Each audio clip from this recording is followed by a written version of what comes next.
Alors, Jérôme Connévol, Connévol. c'est ça. Ça vient d'où ça?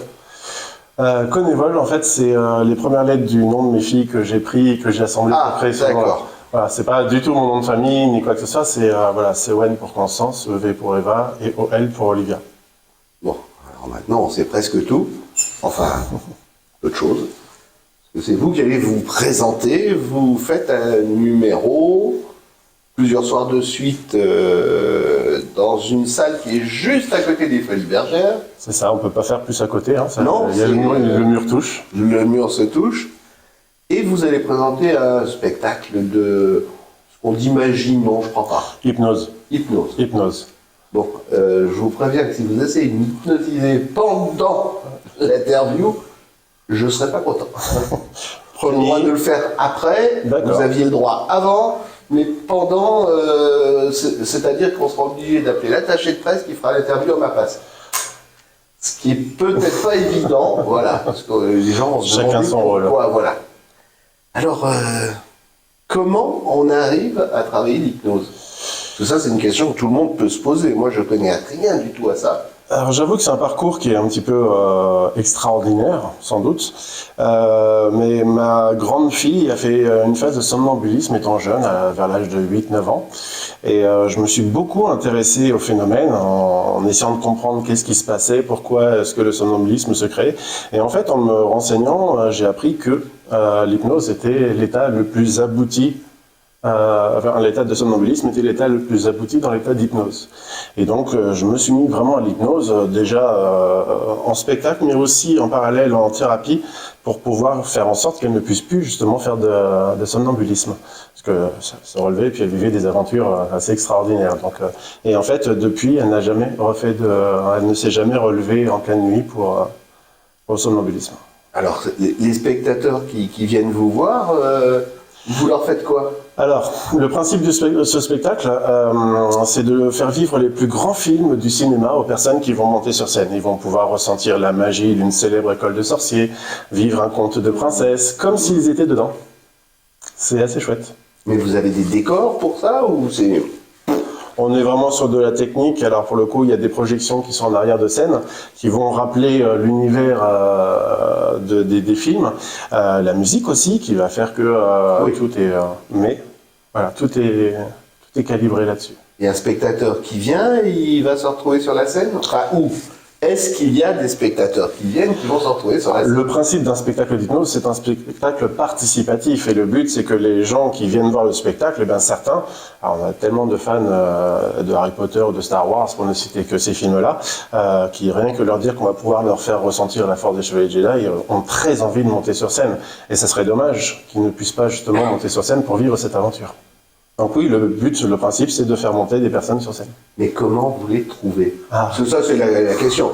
Moi, monsieur, monsieur. Et, non, au tout début du spectacle, en fait, on propose un test de réceptivité, parfois 2, parfois 3, ça dépend un peu de la configuration. Et les personnes les plus réceptives à l'hypnose, on va leur demander s'ils sont volontaires, parce qu'on est toujours sur une base de volontariat, on va demander s'ils sont volontaires pour nous rejoindre sur scène. Et s'ils le sont, eh bien, ils viennent vivre cette expérience.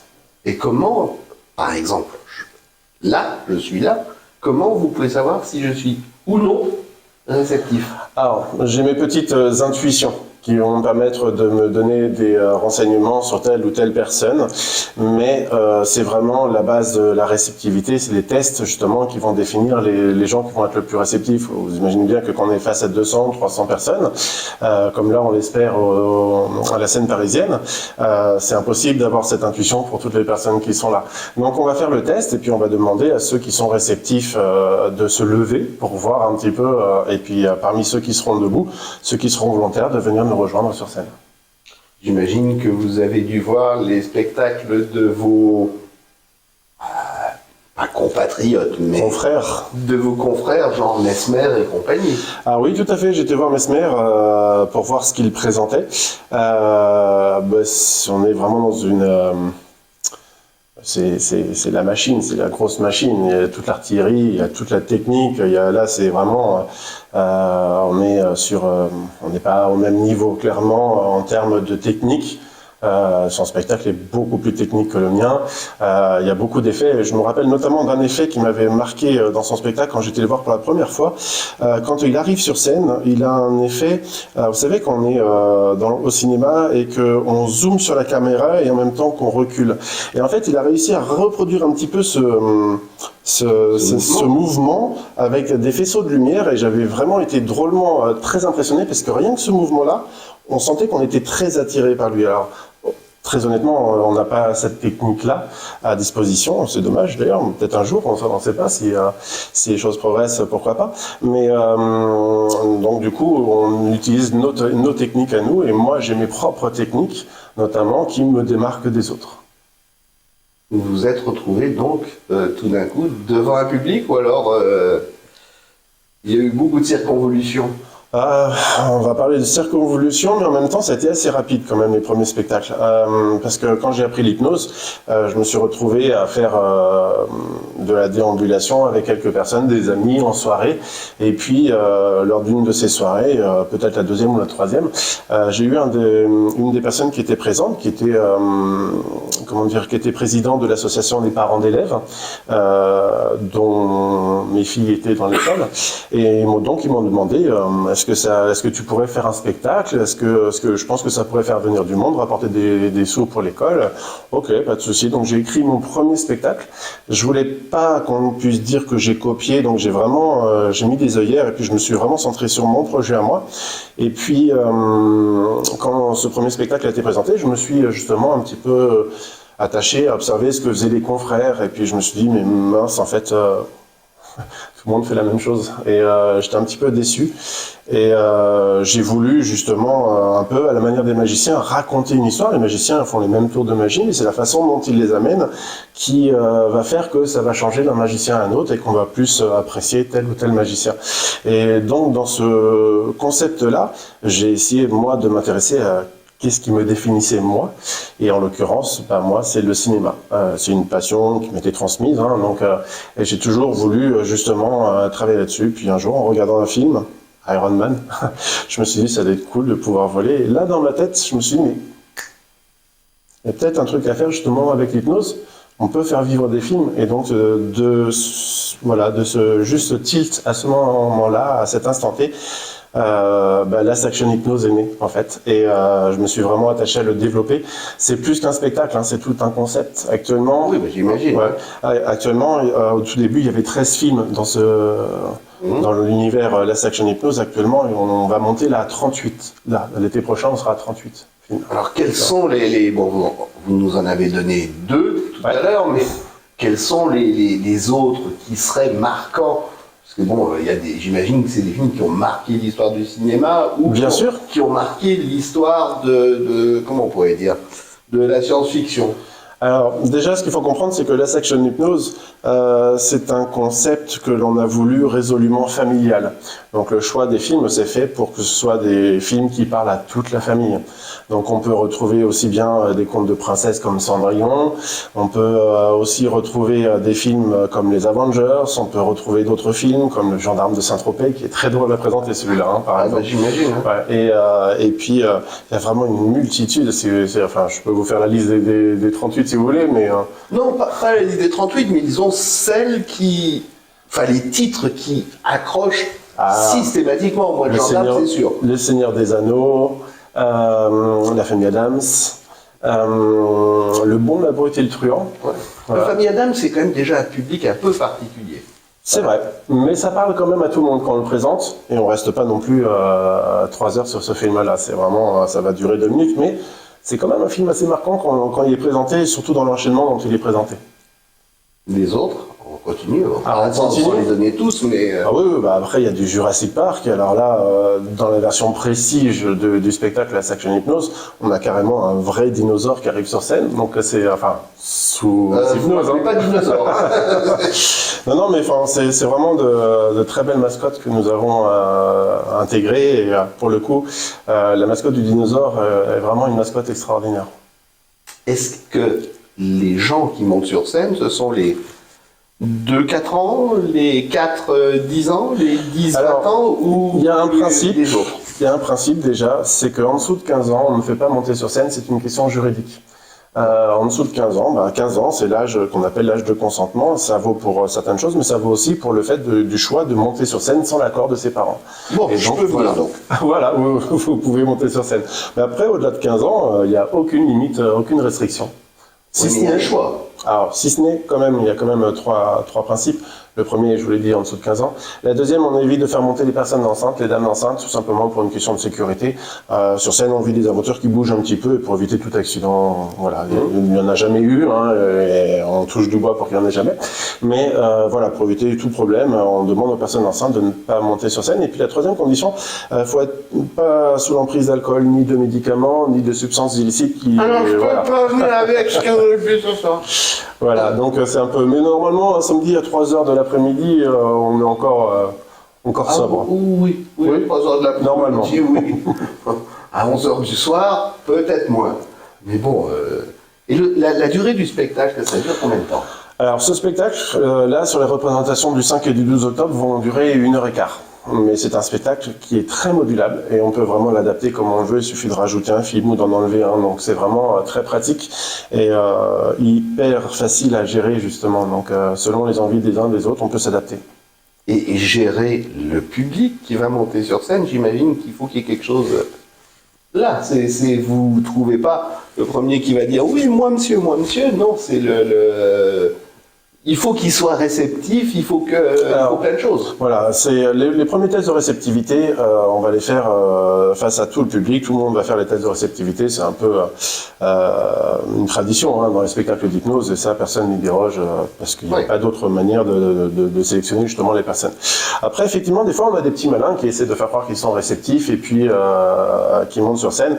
En général, on les capte très très vite, et parce que je suis pas tout seul sur scène, il y a mon assistante.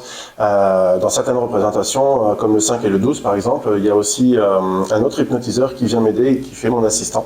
On communique beaucoup par le regard, on se complète vraiment beaucoup et tout de suite on voit ceux qui font du fail. Voilà. Et vous l'avez recruté comment, votre assistant ? C'est un hypnotiseur que je connais depuis très longtemps, qui est lui aussi d'ailleurs fait partie, il travaille avec les mêmes sociétés que moi concernant le Club Med, on en a parlé tout à l'heure. Et donc voilà, c'est peut-être le seul hypnotiseur avec lequel j'ai vraiment une confiance vraiment particulière. C'est vrai que beaucoup d'hypnotiseurs, j'ai pas trop confiance. Il y en a qui sont vraiment capables du pire. J'ai un peu appris à mes dépens. Mais non, lui en l'occurrence, on a vraiment une grande confiance l'un en l'autre, on se partage les informations et souvent on travaille ensemble, que ce soit moi dans les spectacles, dans les grosses représentations, comme on avait fait au Théâtre de Tour Eiffel, il était présent, et comme on avait fait au Millésime à Montévrain aussi, il était présent à mes côtés. Mais voilà, il faut vraiment dans ce métier-là qu'on puisse avoir une grande confiance dans les personnes avec lesquelles on travaille, et lui fait partie justement de ces personnes-là. Donc voilà, c'est comme ça que de fil en aiguille, et on est même devenus amis. Donc voilà, c'est vraiment une personne de confiance. Mais vous me parliez il y a quelques instants du Club Med. Oui. Club Med, scène, d'accord. Mais vous êtes arrivé au Club Med comme Géo, ou alors vous êtes arrivé au Club Med et je vous ai dit, tiens, je vais tenter le spectacle. Eh bien, en fait, j'ai postulé au Club Med, tout simplement avec mon spectacle. Je n'ai jamais travaillé en tant que géo. Et en fait, dans le fait d'avoir postulé, la nouveauté de ce que l'on pouvait présenter, et le fait notamment d'avoir un spectacle très familial, ça a beaucoup plu. Donc depuis, oui, on travaille avec le Club Med, on est déjà parti dans pas mal de destinations qui étaient assez sympathiques mais c'est uniquement grâce à ce spectacle, pas du tout sur le fait qu'on ait travaillé en tant que géo avant. Oui, mais vous avez été où? Quelles sont les destinations en dehors de la France, la France. Bon, la Guadeloupe, ça reste quand même la France. On est parti jouer à Marrakech, on est parti jouer en Turquie, on est parti ce printemps jouer 2 semaines à l'île Maurice.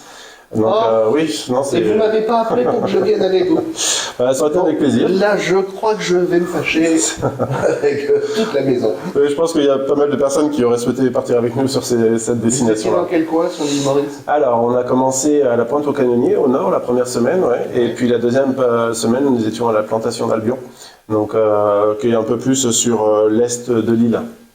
Je ne connais pas ça. L'ouest de l'île. Et c'est un club med là-bas? Oui, il y en a deux là-bas. Moi, j'ai connu la Pointe aux Canonniers, honnêtement. C'est des souvenirs où j'étais pas tout vieux. C'est des souvenirs, ce sont de très bons souvenirs. Ah oui, mais Maurice, c'est fabuleux. Bon, alors on continue le tour du monde. Oui. Et puis, alors après, on a fait d'autres clubs med, mais alors ceux-là plus en France, hein, les Arcs Panorama, où là, c'est vraiment, on évolue dans un autre univers, on est avec des... C'est fabuleux. Honnêtement, le ski là-bas, c'est extraordinaire. Et puis, savoir aussi qu'on n'est pas les seuls, enfin, le Club Med n'est pas le seul avec lequel on est référencé, on travaille aussi avec Bellambra. Et là, Bellambra, alors eux sont beaucoup plus en France, mais pour le coup, on est les seuls artistes en France à être référencés à la fois chez l'un et chez l'autre. Il n'y en a pas d'autres. Et vous faites les spectacles français, anglais, bilingue, trilingue, quadrilingue? On fait les spectacles en bilingue, en français et en anglais. Voilà, donc ce qui nous a permis là dernièrement justement d'être référencés dans une autre région du monde chez Club Med, à la zone Asie. Et voilà, on espère pouvoir partir. Là, on a fait la demande pour les Maldives, ça serait très chouette. Bon, quand vous aurez besoin de quelqu'un qui parle espagnol, je parle anglais, espagnol, français. D'accord. Enfin, français d'abord, l'anglais... comme vous le direz. Alors pour le coup, l'anglais, on l'a vraiment beaucoup exercé et on a beaucoup travaillé là-dessus. Parce que ne serait-ce que dans la traduction, quand on est à Harry Potter, rien que le nom de l'école, c'est pas Poudlard, c'est Hogwarts. Et il y a pas mal de différences qui se jouent. Et voilà, faut connaître un petit peu tout ça. Et donc on a vraiment repris les films en anglais pour pouvoir les représenter aussi en anglais. Si vous avez un public qui est hyper conquis et qui vous dit encore, vous avez passé 1h15, qu'est-ce que vous faites? Malheureusement, pour le 5 et le 12 octobre, on a un planning, le théâtre a un planning qui est assez serré. Donc ça sera un petit peu compliqué de pouvoir poursuivre sur scène. Mais par contre, en face, il y a un café assez connu et là, j'invite vraiment toutes les personnes qui viendront au spectacle à nous y retrouver, on va dire 10-15 minutes après le spectacle pour pouvoir échanger et peut-être continuer et prolonger le plaisir. Bon, écoutez, c'est tout le mal que je vous souhaite, qu'il y ait autant de monde que vous le désiriez, que votre famille vous y accompagne, puisque vous m'avez parlé de votre fille déjà, donc, et que tout le monde apprécie. Voilà. Ouais, il y a quand même une très grosse probabilité. C'est les retours qu'on a en tout cas du spectacle où vraiment voilà on a ce côté. Alors nous quand on a monté ce spectacle, on a voulu vraiment avoir 3 principes. Le premier c'est le côté drôle. Parce que quand on vient voir un spectacle, faut s'amuser, hein, tout simplement. Mais on va pas s'amuser aux dépens des personnes, on va s'amuser avec les personnes. Et ça, j'insiste vraiment là-dessus. Et ça rejoint justement le deuxième principe de ce spectacle, c'est la bienveillance. On veut pas se moquer des gens. On veut que eux s'amusent, et comme eux vont s'amuser, le public va aussi s'amuser. Et puis le troisième point, c'est aussi de pouvoir promouvoir l'hypnothérapie, parce que en thérapie, vraiment, l'hypnose peut être le vecteur de changement profond dans toutes nos mauvaises habitudes et nos mauvais comportements, que ce soit l'arrêt de la cigarette, que ce soit la gestion du stress, des angoisses, des anxiétés. Une liste tellement longue qu'il serait difficile d'en faire le tour là. Bon, alors, c'est les dates, vous nous les avez données. Le 5 et le 12 octobre. Voilà, c'est à 15h, je crois. À 15h. J'ai bien entendu, j'ai bien retenu. Les places, c'est à quel tarif? Les places sont à 19,50 € de mémoire sur le site du théâtre et à 20 € sur Billets Réduc. Bon, vous savez presque tout. On se retrouve là-bas. Avec grand plaisir. Inch'Allah. Merci beaucoup. Merci à vous.